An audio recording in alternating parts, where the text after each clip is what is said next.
Assalamualaikum warahmatullahi wabarakatuh. Halo teman-teman Sobat UT, sebelum memulai belajar di video ini, kalian bisa berdoa terlebih dahulu agar dimudahkan dalam memahami materi kali ini. Berdoa dipersilahkan. Setelah selesai, kalian bisa memulai menonton video teks dan audio ini ya. Selamat belajar. Jangan lupa subscribe, like, dan komen ya. Karena ini gratis. 3, 2, 1. Dua kegiatan belajar 1. Hukum Ketenagakerjaan. Modul 2 kegiatan belajar 1. Pendahuluan. Pada modul sebelumnya, kita telah mempelajari sejarah perkembangan hukum ketenagakerjaan di Indonesia dan isu-isu pokok masalah ketenagakerjaan. Selanjutnya, mari kita kenali hak-hak pekerja dan serikat pekerja. Untuk memahami apa itu pekerja, buruh, mari kita lihat pemaknaan istilah buruh dan pekerja. Di zaman Orde Baru, istilah buruh memiliki dua konotasi. Pertama, dianggap bernuansa politis sehingga jarang digunakan oleh wadah organisasi pegawai, terutama di lingkungan instansi pemerintahan, BUMN dan BUMD.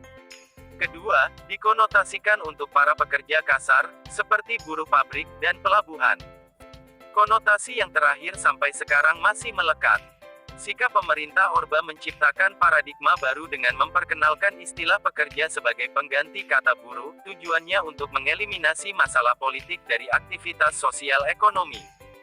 Paradigma tersebut turut mempengaruhi penentuan nama organisasi. Istilah buruh yang dianggap berkonotasi politis berupaya dihindarkan. Organisasi pekerja merasa nyaman jika menggunakan istilah pegawai, pekerja, atau karyawan. Istilah-istilah tersebut diterapkan untuk istilah Korps Pegawai Republik Indonesia, KORPR, suatu wadah pegawai di lingkungan instansi pemerintahan, BUMN dan BUMD. Istilah pekerja digunakan para pegawai di perusahaan swasta, seperti Serikat Pekerja Seluruh Indonesia, SPSI, pengganti Serikat Buruh Seluruh Indonesia, SBSI-FBSI. Bahkan ada yang menggunakan istilah karyawan, seperti Persatuan Karyawan Perkebunan PERKAPEN. Perbedaan terjadi pula di dalam penundukan hukumnya. para pegawai pemerintahan, BUMN dan BUMD tunduk pada peraturan Korpri, bahkan ada perusahaan swasta, Gobel, menundukkan diri pada aturan ini. Peraturan Korpri memiliki stelsel pasif dan loyalitas tunggal terhadap pemerintah, siapapun yang menjadi pegawai negeri secara otomatis menjadi anggota Korpri. Organisasi pekerja di perusahaan-perusahaan swasta tunduk pada peraturan, hukum perburuhan. Spirit yang sama diterapkan kepada organisasi ini, namun tidak seketat Korpri. Organisasi pekerja swasta digabungkan dalam suatu federasi, yakni FBSI. pada tahun 1985 berubah menjadi Serikat Pekerja Seluruh Indonesia, SPS, bersifat monolitik atau unitaris. Selanjutnya, pada tahun 1994 berubah lagi menjadi Federasi SPSI. Upaya ini dilakukan pemerintah untuk mempermudah kontrol terhadap organisasi pekerja, bertujuan untuk menjaga stabilitas politik Indonesia. Pasca reformasi di Indonesia, pengertian buruh, pekerja, karyawan atau pegawai memiliki konotasi dan definisi yang sama, yakni seseorang yang menerima upah atau imbalan dalam bentuk lain. Untuk mengetahui lebih jauh tentang hak-hak pekerja dan serikat pekerja, kita akan mengkajinya dalam 3 kegiatan belajar. Kegiatan belajar 1, membahas pengertian dan hak pekerja perempuan dan anak. Kegiatan belajar 2, membahas pengertian dan kebijakan tenaga kerja asing. Kegiatan belajar 3, membahas kedudukan serikat pekerja. Kegiatan belajar 1, pekerja, buruh perempuan dan anak. A. Pengertian PEKERJABURUH. Apa yang Dimaksud pekerja buruh adalah setiap orang yang bekerja dengan menerima upah atau imbalan dalam bentuk lain. Dalam definisi tersebut terdapat 2 unsur, yaitu unsur orang bekerja dan unsur orang menerima upah atau imbalan dalam bentuk lain. Istilah pekerja dan buruh secara yuridis sama dan tidak ada perbedaan di antara keduanya. Kedua kata tersebut dipergunakan dan digabungkan menjadi pekerja, buruh dalam UU Nomor 13 Tahun 2003 untuk menyesuaikan dengan istilah serikat pekerja, serikat buruh yang terdapat dalam UU No.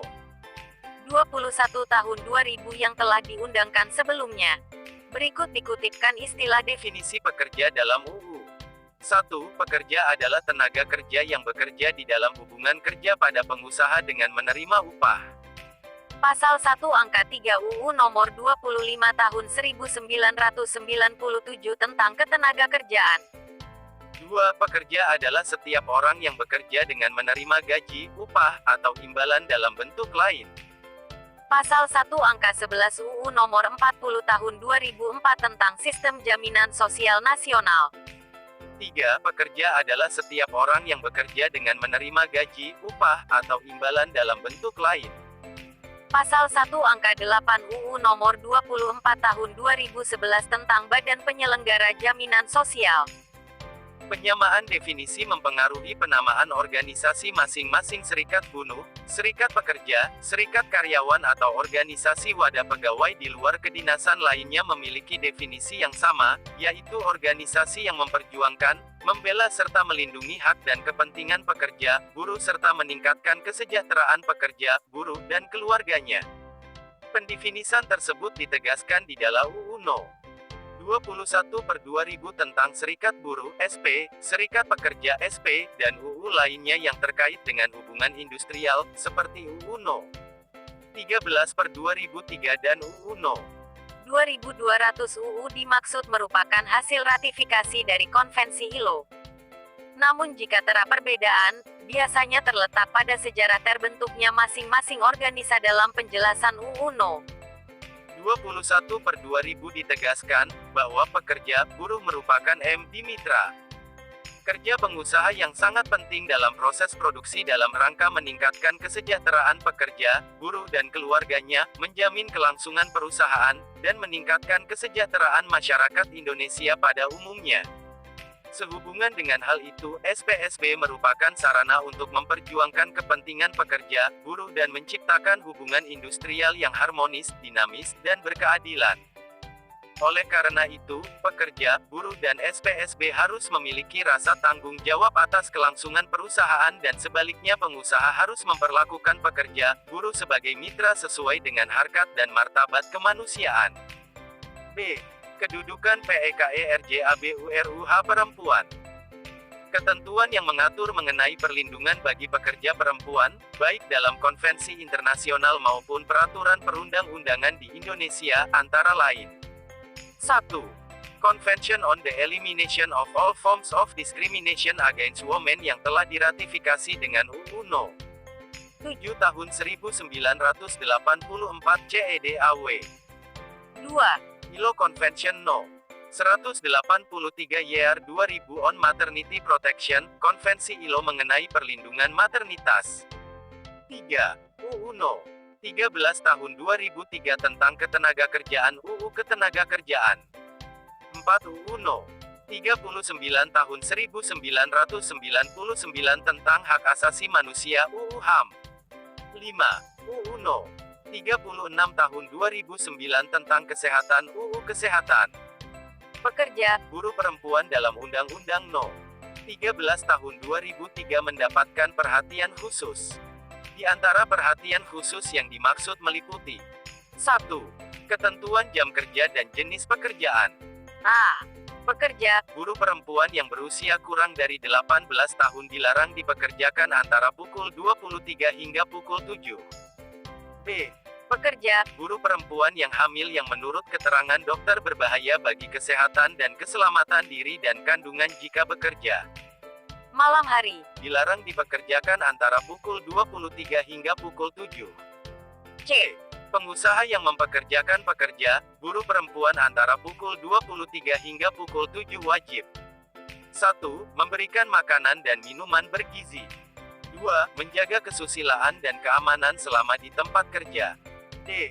Pengusaha wajib menyediakan angkutan antar jemput bagi pekerja, buruh perempuan yang berangkat dan pulang kerja antara pukul 23 hingga pukul 5.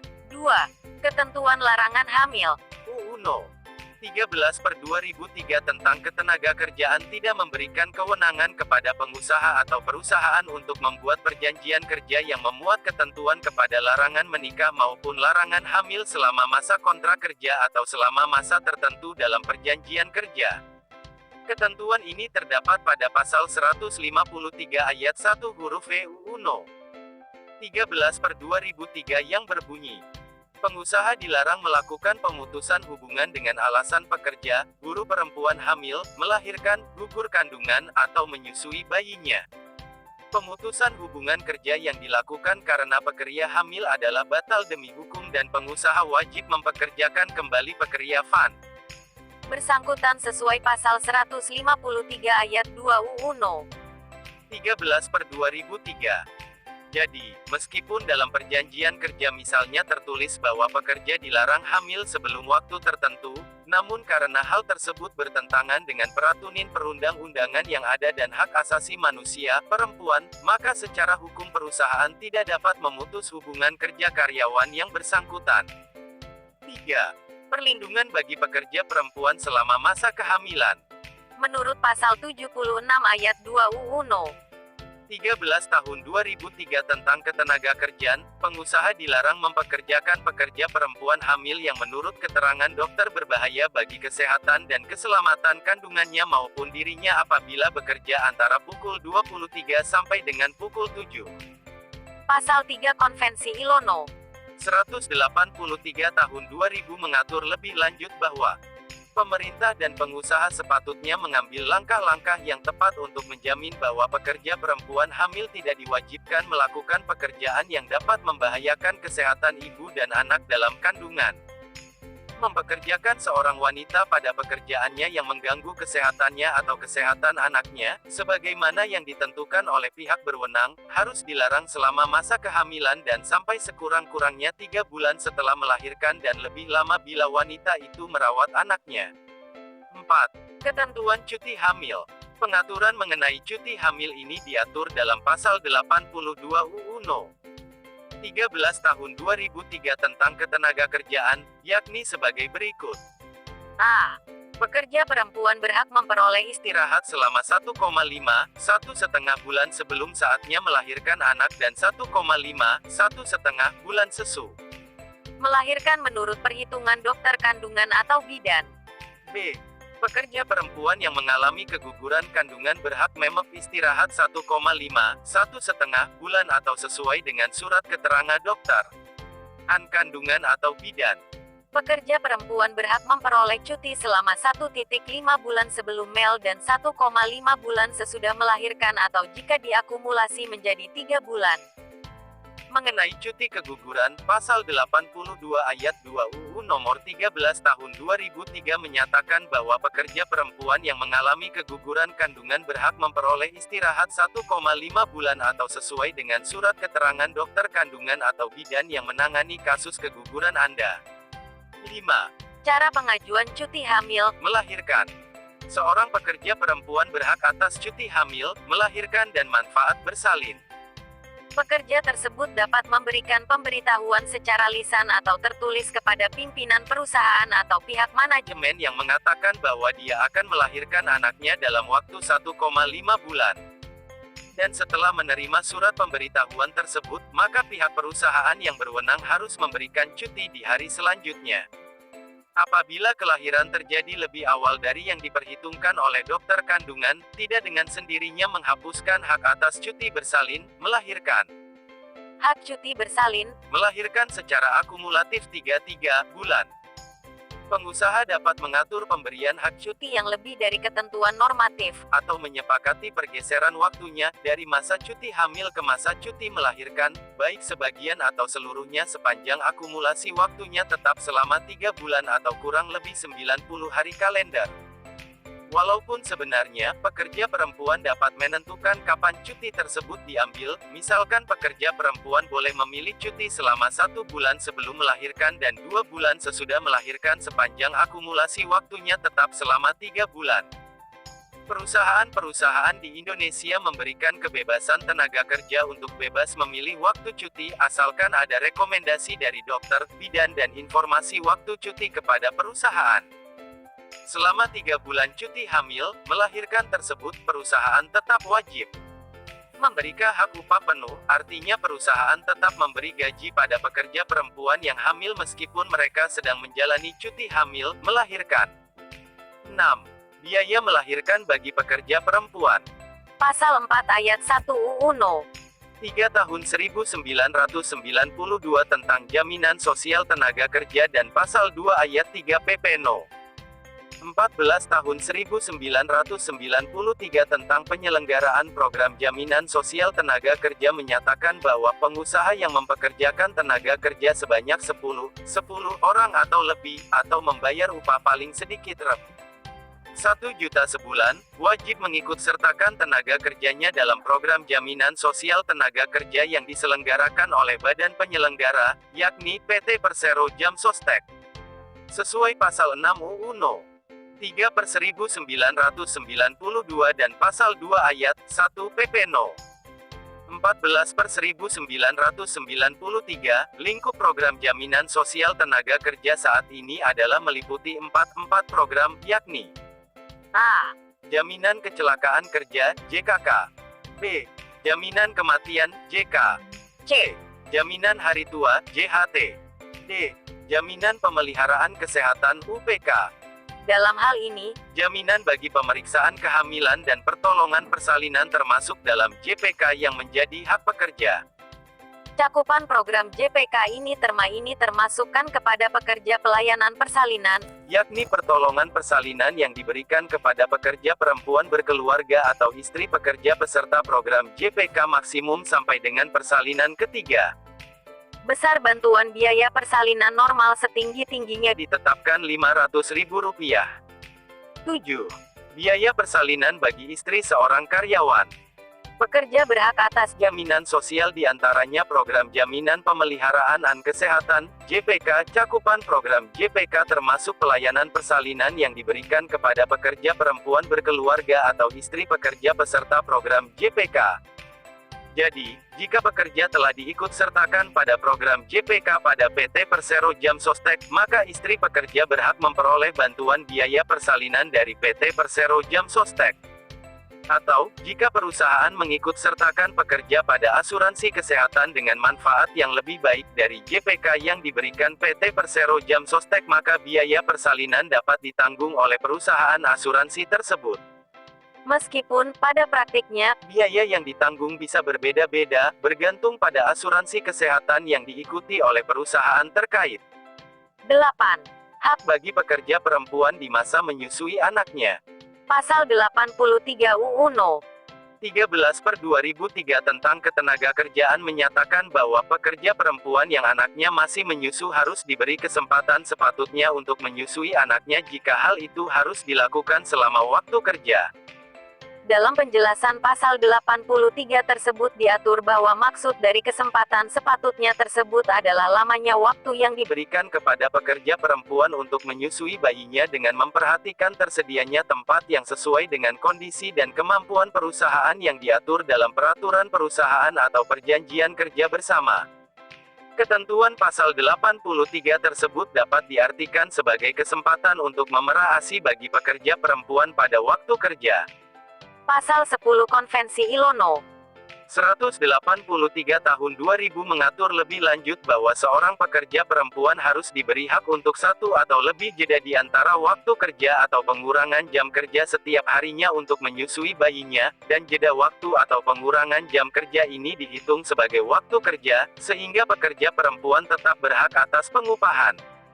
Namun, hal tersebut tidak diatur dalam UU No. 13/2003. Lebih lanjut pasal 128 UU No. 36 tahun 2009 tentang kesehatan menyatakan bahwa semua pihak harus mendukung pekerja perempuan untuk menyusui dengan menyediakan waktu dan fasilitas khusus, baik di tempat kerja maupun di tempat umum. Fasilitas khusus tersebut hendaknya diartikan oleh pengusaha untuk menyediakan ruang khusus menyusui atau memerah ASI beserta tempat penyimpanannya. Sesuai dengan rekomendasi World Health Organization, masa menyusui tersebut sekurang-kurangnya 2 tahun. 9. Hak cuti menstruasi.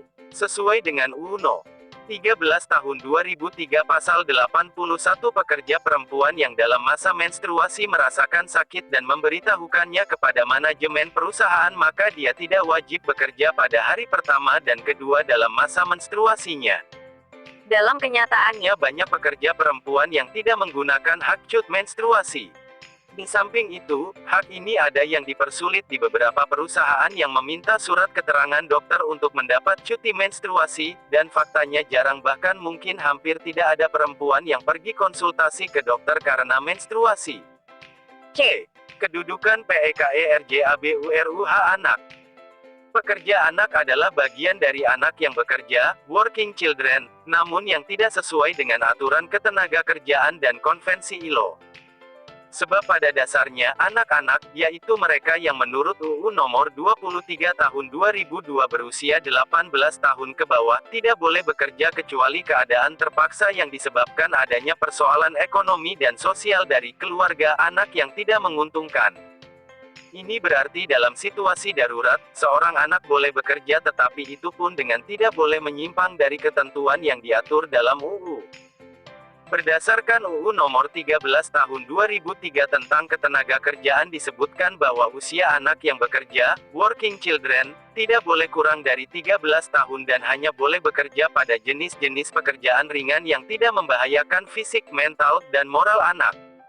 Syarat lainnya jam kerja bagi anak usia 13 hingga 15 tahun yang bekerja tidak boleh lebih dari 3 jam dalam sehari atau 15 jam dalam seminggu dan harus seizin orang tua. Sementara anak yang berusia antara 15 hingga 17 tahun hanya boleh bekerja maksimal 40 jam dalam seminggu dan tetap harus seizin orang tua. Di samping itu, anak juga harus tetap bersekolah. Sayangnya dalam kebanyakan situasi, anak-anak sering terjebak dalam situasi dipaksa menjadi pekerja anak. Survei Pekerja Anak (SPA) dari Badan Pusat Statistik (BPS) bekerja sama dengan Organisasi Perburuhan Internasional ILO pada 2009 menemukan bahwa di Indonesia, jumlah anak yang bekerja atau working children sebesar 4,1 juta anak di mana 1,7 juta jiwa diantaranya berstatus pekerja anak, yaitu terdapat setidaknya 674.000 anak di bawah 13 tahun berstatus bekerja, sekitar 321.000 anak umur 13-14 tahun bekerja lebih dari 15 jam per minggu, dan sekitar 760.000 jiwa anak umur 15-17 tahun bekerja di atas 40 jam per minggu. 1. Ketentuan normatif mengenai pekerja anak. Pertama, UU No. 13 Tahun 2003 tentang Ketenagakerjaan. Undang-undang ini mengatur mengenai hal yang berhubungan pekerja anak mulai dari batas usia diperbolehkan kerja, siapa yang tergolong anak, pengupahan dan perlindungan bagi pekerja anak. Kedua, UU No. 20 tahun 1999 tentang ratifikasi Convention No. 138 tahun 1973 mengenai batas usia minimum diperbolehkan bekerja. Undang ini mengatur dengan jelas tentang umur minimum seseorang untuk bekerja. A. Umur minimum tidak boleh kurang dari 15 tahun. Negara-negara yang fasilita Perekonomian dan pendidikannya belum dikembangkan secara emadai dapat menetapkan usia usia minimum 14 tahun untuk bekerja pada tahap permulaan. B. Umur minimum yang lebih tua yaitu 18 tahun ditetapkan untuk jenis pekerjaan yang berbahaya, yang sifat maupun situasi di mana pekerjaan tersebut dilakukan kemungkinan besar dapat merugikan kesehatan, keselamatan atau moral anak-anak. C. Umur minimum yang lebih rendah untuk pekerjaan ringan ditetapkan pada UN 13 tahun. Ketiga, UU No. 1 Tahun 2000 tentang ratifikasi Konvensi ILO No. 182 tahun 1999 mengenai pelarangan dan tindakan segera penghapusan bentuk-bentuk pekerjaan terburuk untuk anak. Undang-undang ini menghimbau adanya pelarangan dan aksi untuk menghapuskan segala bentuk perbudakan atau praktek-praktek sejenis perbudakan, seperti penjualan dan perdagangan anak-anak, kerja ijon, dan kerja paksa termasuk pengerahan anak-anak atau secara paksa atau untuk dimanfaatkan dalam konflik bersenjata dengan menerapkan undang-undang dan peraturan. 2. Bentuk pekerjaan yang diperbolehkan untuk anak. Pada prinsipnya anak tidak boleh bekerja, Dikecualikan untuk kondisi dan kepentingan tertentu anak diperbolehkan bekerja, sebagaimana diatur dalam Undang-Undang No. 13 Tahun 2003 tentang Ketenagakerjaan. bentuk pekerjaan tersebut antara lain A. Pekerjaan ringan Anak yang berusia 13 sampai dengan 15 tahun diperbolehkan melakukan pekerjaan ringan sepanjang tidak mengganggu perkembangan dan kesehatan mental dan sosial. Pengusaha yang mempekerjakan anak pada pekerjaan NU memenuhi persyaratan. 1. Izin tertulis dari orang tua atau wali. 2. Perjanjian kerja antara pengusaha dengan orang tua atau wali. 3. Waktu kerja maksimum 3 jam. 4. Dilakukan pada siang hari dan tidak mengganggu waktu sekolah. 5. Menjamin keselamatan dan kesehatan kerja. 6. Adanya hubungan kerja yang jelas. Dan 7. Menerima upah sesuai dengan ketentuan yang berlaku. B. Pekerjaan dalam rangka bagian kurikulum pendidikan atau pelatihan anak dapat melakukan pekerjaan yang merupakan bagian dari kurikulum pendidikan atau pelatihan yang disahkan oleh pejabat yang berwenang dengan ketentuan. 1. Usia paling sedikit 14 tahun. 2. Diberi petunjuk yang jelas tentang cara pelaksanaan pekerjaan serta mendapat bimbingan dan pengawasan dalam melaksanakan pekerjaan. 3. Diberi perlindungan keselamatan dan kesehatan kerja. B. Pekerjaan untuk mengembangkan bakat dan minat. Untuk mengembangkan bakat dan minat anak dengan baik, maka anak perlu diberikan kesempatan untuk menyalurkan bakat dan minatnya. Untuk menghindarkan terjadinya eksploitasi terhadap anak, pemerintah telah mengesahkan kebijakan berupa Kepmenaker Transno. Kep. 115 Men. V. 2004 tentang perlindungan bagi anak yang melakukan pekerjaan untuk mengembangkan bakat dan minat. Dalam Kepmenaker Transno, Kep. 115 Men. 7. 2004 dijelaskan bahwa pekerjaan untuk mengembangkan bakat dan minat harus memenuhi kriteria. 1. Pekerjaan tersebut bisa dikerjakan anak sejak usia dini. 2. Pekerjaan tersebut diminati anak. 3. Pekerjaan tersebut berdasarkan kemampuan anak. 4. Pekerjaan tersebut menambahkan kreativitas dan sesuai dengan dunia anak. dalam mempekerjakan anak untuk mengembangkan bakat dan minat yang berumur kurang dari 15 tahun, pengusaha wajib memenuhi persyaratan sebagai berikut. 1. Membuat perjanjian kerja secara tertulis dengan orang tua, wali yang mewakili anak dan memuat kondisi dan syarat kerja sesuai dengan ketentuan yang berlaku. 2. Mempekerjakan di luar waktu sekolah. 3. Memenuhi ketentuan waktu kerja paling lama 3 jam, hari dan 12 jam, minggu. 4. Melibatkan orang tua, wali di lokasi tempat kerja untuk melakukan pengawasan langsung. 5. Menyediakan tempat dan lingkungan kerja yang bebas dari peredaran dan penggunaan narkotika, perjudian, minuman keras, prostitusi dan hal-hal sejenis yang memberikan pengaruh buruk terhadap perkembangan fisik, mental, dan sosial anak. 6. Menyediakan fasilitas tempat istirahat selama waktu tunggu. 7. Melaksanakan syarat-syarat keselamatan dan kesehatan kerja. 3. Kategori pekerjaan terburuk bagi pekerja anak. Bentuk pekerjaan terburuk untuk anak menurut pasal 74 ayat 2 UU No. 13/2003, meliputi A. segala pekerjaan dalam bentuk perbudakan atau sejenisnya. B. Segala pekerjaan yang memanfaatkan, menyediakan atau menawarkan anak untuk pelacuran, produksi pornografi, pertunjukan porno atau perjudian. C. Segala pekerjaan yang memanfaatkan, menyediakan atau melibatkan produksi dan perdagangan minuman keras, narkotika, psikoterapika adiktif lainnya dan atau D.